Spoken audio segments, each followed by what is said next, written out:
Man, a little lower, but good. Oh, we'll work with that. So last month I had a big anniversary. It was 5 years of being car free. And yeah, it was a big event. Like I did not think that I was going to make it to 5 years. I thought that this was something that would happen for maybe a year or so and save some money, whatever. And it's just been phenomenal. So I don't even think, I have no plans to ever get a car again. But whenever I have a major anniversary in my life, I like to take that as an opportunity to reflect on that. Like kind of think back on the reasons why this event happened, where my life has gone because of that event. Is there anything I should be changing in my life? So on that anniversary, which happened June 21st of last month, I came across a memory that I had kind of put back into my brain and didn't really think about for a while. And that was the memory of how I almost didn't get rid of my car. I had been considering it for months. I was talking with friends, with my boyfriend at the time, just very, when there's a decision I'm going to make, I am very, very thorough about it. I make all those charts and the pros and cons lists and everything, and there were definitely way more pros about getting rid of my car than cons. And my coworker Philip, who sat next to me, was one of the biggest like cheerleaders for this. I mean, like we both took the Purple Line into work, and we often would take the train together, and he didn't live with the car, so he was very supportive and like very excited when he found out that this was a lifestyle that I was considering. So I made the decision in May. I'm gonna do this.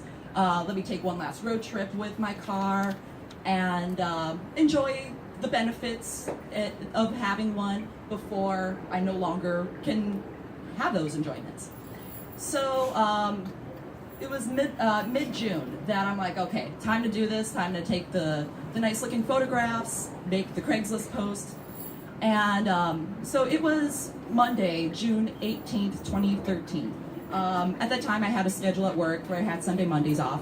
So took some nice photos of my car on Monday, and I was sitting down at my kitchen table having lunch and starting the Craigslist post. And I get a call from my boyfriend at the time, James.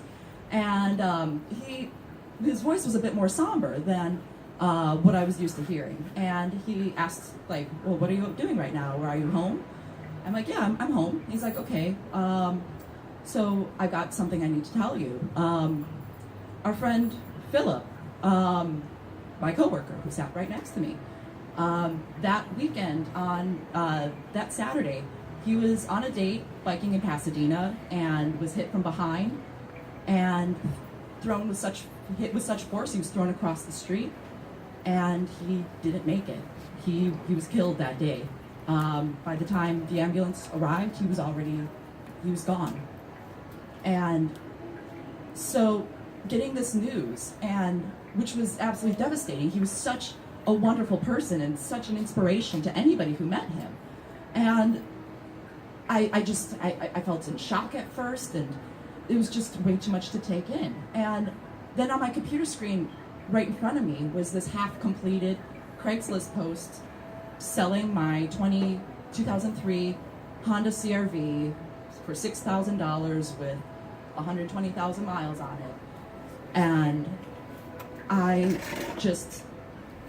was not only just in shock and mourning this amazing friend that I have whose life was just taken from this earth way too soon, but now I just started kind of seeing my own mortality. Like, that could have been my fate, biking to work, having some distracted driver speeding and hitting me from behind and taking my life before it should. And I was, so that day I tried carrying on the best I could. I didn't make that post to sell my car that day like I had planned. I had too many doubts in my head, and At that time, I was already biking and taking the metro almost everywhere anyway. I was just kind of using the car for running errands and going shopping. But like, now I was like questioning everything. Like, should I just be taking my SUV everywhere? Should I just remain in the safety of this roll cage around me? And so the next day, my boyfriend James, he came over for dinner, and we were discussing things, and he saw how distraught I was, and like I was telling him like how I was just I don't think I could do this anymore. I think like yes, there are all these pros, but the major con in this list is my safety and my life. Like I don't think I can do this anymore. And we had a very reasonable conversation, and he reminded me that the biggest supporter I had with this decision was Philip, and he was one of the primary people who helped me make up my mind to get rid of my car. And he said that something that really stuck with me. He's like, despite what happened with Philip, him being the worst case scenario and having his life taken from him, I don't think he would change his mind about all of the pros for getting rid of your car. Like, this was something that like, he still would have lived his life the same way that he continued, even if it was one of his friends who was killed before their time. And that really resonated because I knew it was true. Like, he was just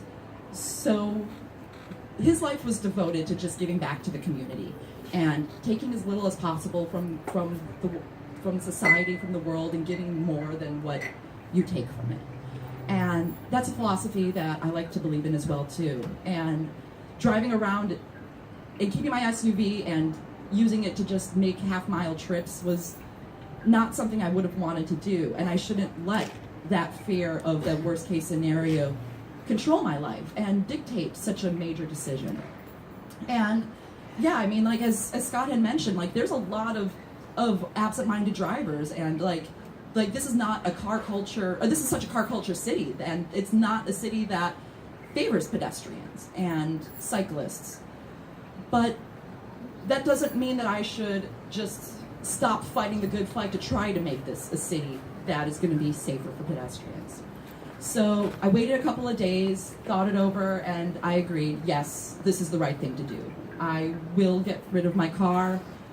I will continue to live this lifestyle of walking and taking the metro and biking everywhere. And here I am, more than 5 years later, and miss the hell out of Philip, but it's still the right thing to do. And so, in honor of him, I will continue to live my best life without a car. Thank you.